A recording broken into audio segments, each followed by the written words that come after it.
Rain lashed against the Navy base like 1,000 tiny hammers, and the night shift janitor, James Carter, mopped the empty corridors in silence. He was used to nights like these, quiet, cold, and thankless. His world revolved around his little daughter, Emily, asleep in their small apartment off base. But that night, fate decided to shake his world awake. A thunderous boom tore through the night. The ground trembled. Alarms wailed. James dropped his mop and sprinted toward the sound. Out by the bay, a Navy F/A-18 jet was in flames, sinking fast into the stormy water. Without a second thought, he kicked off his boots and dove in. The freezing ocean bit into his skin, but he pushed through the waves, following the faint glow of the cockpit lights. Through the twisted metal, he saw the pilot, Lieutenant Commander Hayes, trapped, unconscious, and bleeding. James pried open the jammed canopy with his bare hands, tearing his palms on shards of glass. The jet groaned as it slipped deeper into the water. With seconds to spare, James unbuckled the pilot and pulled him free, dragging his heavy body toward the shore. The rescue teams arrived just as James collapsed beside the unconscious officer, his breath ragged, his vision fading. By dawn, the story had already spread through the base. A civilian janitor had rescued a top Navy officer from a fiery death. Cameras and reporters swarmed the docks, but James was nowhere to be found.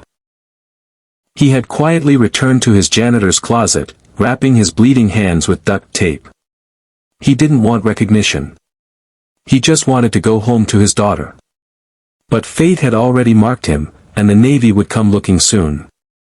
The morning sun rose over the naval base, glinting off rows of steel hangars and wet tarmac.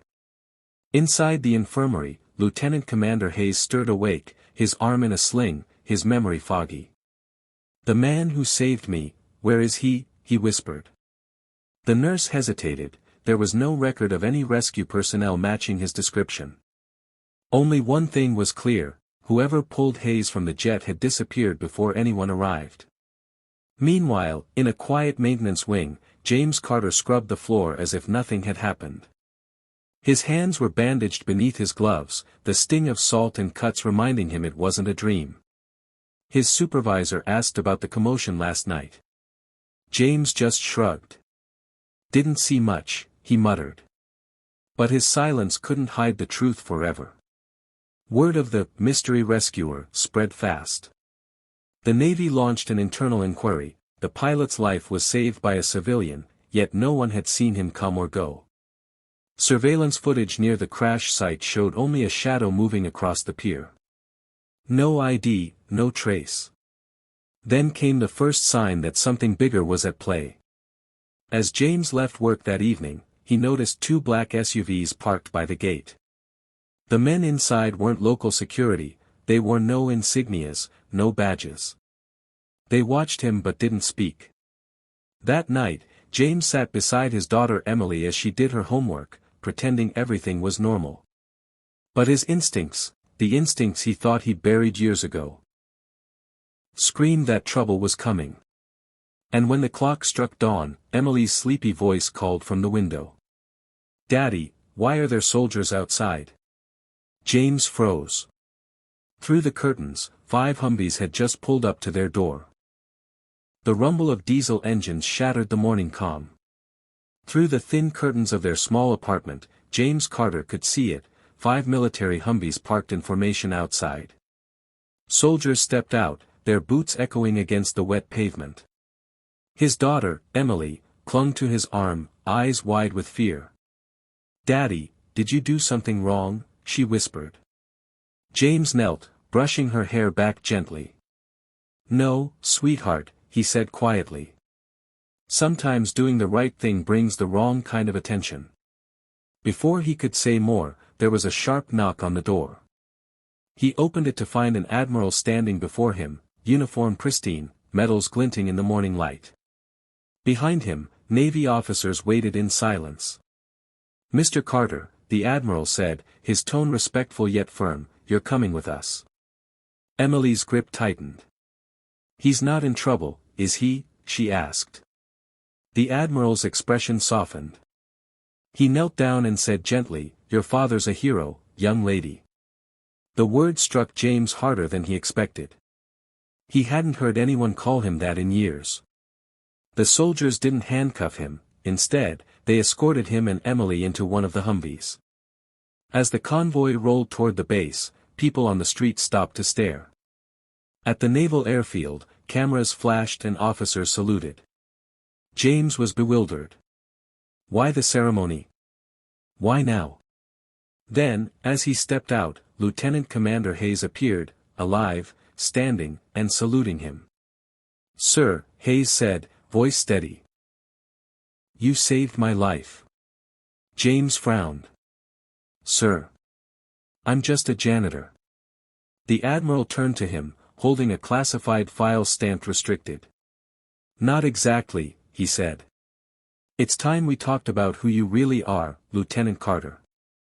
The crowd went silent. The past James buried had just come knocking.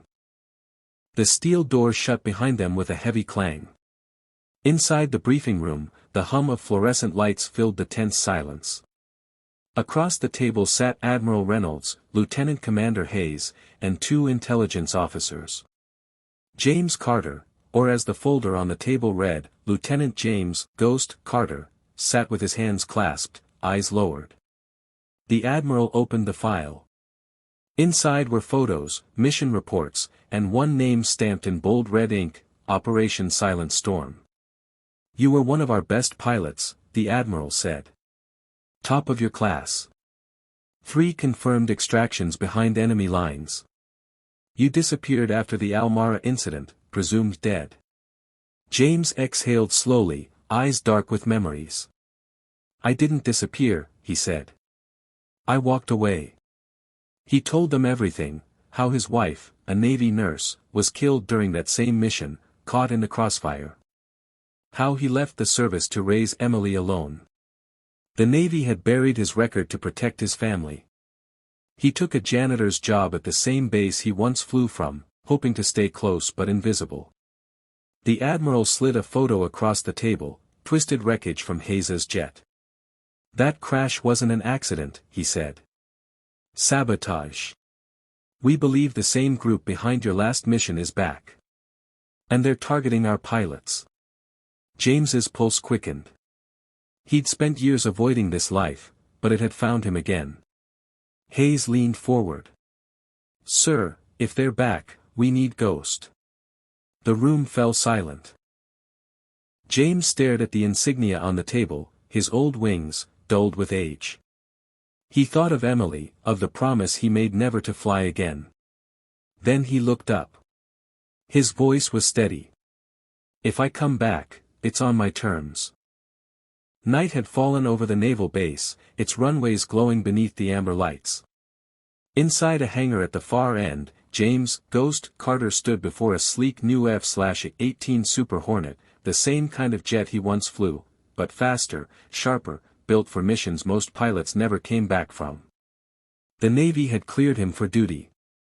But this wasn't just a return, it was personal. The same rogue group responsible for sabotaging Hayes's jet had now issued a threat. The next target would be someone close to Carter. That message alone shattered every wall he'd built to protect his quiet life.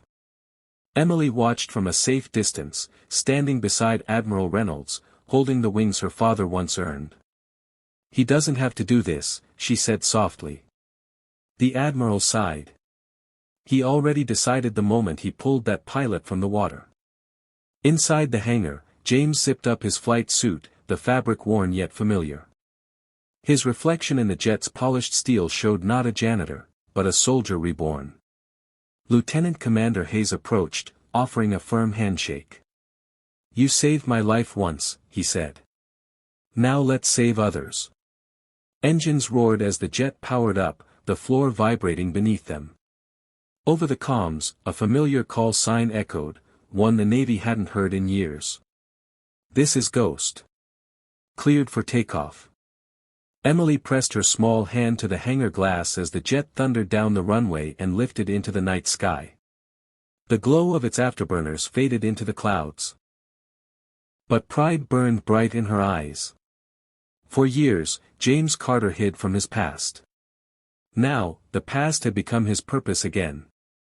The ghost had returned.